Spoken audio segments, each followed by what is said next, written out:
Welcome back to the Quackery, bringing transparency to Taylor's local government, one agenda at a time. This one's about the Taylor Economic Development Corporation, or EDC, meeting on Wednesday, October 22nd, 2025, at 5 o'clock p.m.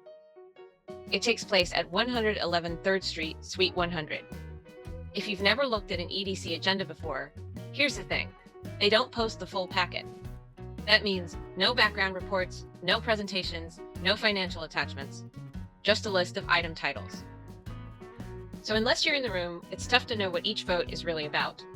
But I'll do my best to give some insight. To the meeting, we'll open with a call to order.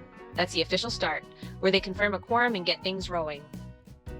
Then comes citizens communication, which is the public's chance to speak. If you've got something to say about the EDC, a project, or just how money gets spent, this is your window. They won't respond or act on it right then, but your comments go on the record. And in a meeting where most details are kept tight, public voices matter. Then the board will head into an executive session, the private part of the meeting. This section is closed to the public. It's where the board discusses confidential stuff like legal matters, land deals, or early business negotiations. The law allows this, but it means we don't get the full story. They'll be meeting with their attorney, which usually means the board wants legal advice, maybe about a contract, a land sale, or even a past deal that needs cleanup. We don't know the topic, but it's typically tied to something else on the agenda. After that, they'll discuss real estate and infrastructure. This likely has to do with land the EDC owns or is thinking of buying or selling, and how it ties into infrastructure projects like water and wastewater. They're also reviewing their master utility plan, which helps prep the city for future growth. Then they'll do the annual performance review for the president and CEO. This is a standard check-in, likely focused on goal progress, leadership, and whether contract terms need any updates. And finally, they'll talk through a long list of code-named projects. On the agenda, names like Project iMarket, Project Phantom, Project Sandberg, and more. These are likely business prospects the EDC is negotiating with. Could be manufacturers, logistics companies, or Samsung-adjacent suppliers. The code names protect confidentiality while the board figures out if and how to support them. Then we move into the public part of the meeting, starting with staff updates.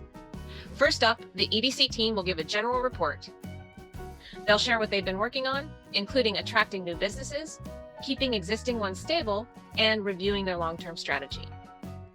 This section is for information only. No votes, just updates. Then, they'll hear a report on the Taylor ISD bond election. Most likely to understand how school funding could impact local development, workforce, or business attraction. Strong schools help sell a city, after all. Moving on the regular agenda, where votes can happen. Starting with item D1, approving the meeting minutes from September 17th. Then comes item D2, approving the September financial report. This is the EDC's monthly check-in on spending and revenue. Boards usually approve this to show everything's on track financially.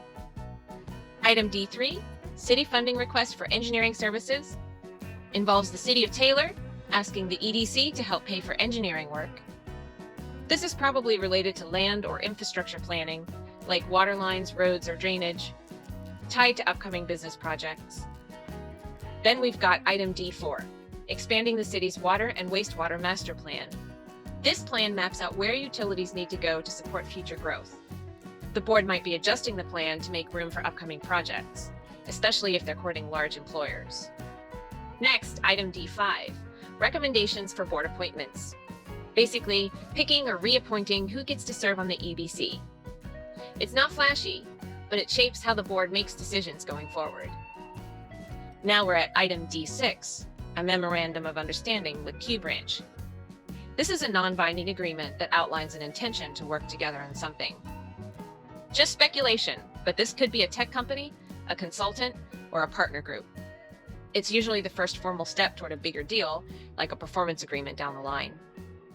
Which brings us to item D7, a performance agreement with E3 Agriculture LLC. This is a contract where the EDC gives support, often in the form of money, land, or infrastructure, and the company agrees to bring in jobs or investment.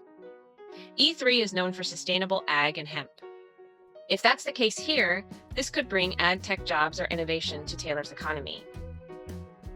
Following that is item D8, another performance agreement, this time with Maestro Manufacturing Solutions. Same type of deal, but this one's likely in the precision manufacturing space. Maestro might be setting up shop to serve Samsung or the growing Central Texas tech supply chain. Either way, this probably means skilled jobs and a long-term investment in Taylor. Then there's item D9, combining the November and December meetings. Simple calendar housekeeping. The board's looking to hold one combined meeting instead of two during the holidays. And finally, item D10, any follow-up from the executive session. If they made decisions behind closed doors, this is when they vote on them publicly. If not, they'll move on. And to close things out, they'll open the floor for final comments from board members, and then officially adjourn the meeting. And that's your breakdown of the October 22nd Taylor EDC meeting. From land negotiations to performance deals, this agenda shows how Taylor's economy is being shaped, deal by deal, project by project. But with no agenda packet posted, most of the real details stay hidden unless you're in the room. So if you care about who's coming to town and what kind of growth we're backing, show up, speak up, and stay tuned. This has been the Quackery. Let's get more ducks in the pond and more voices in the room.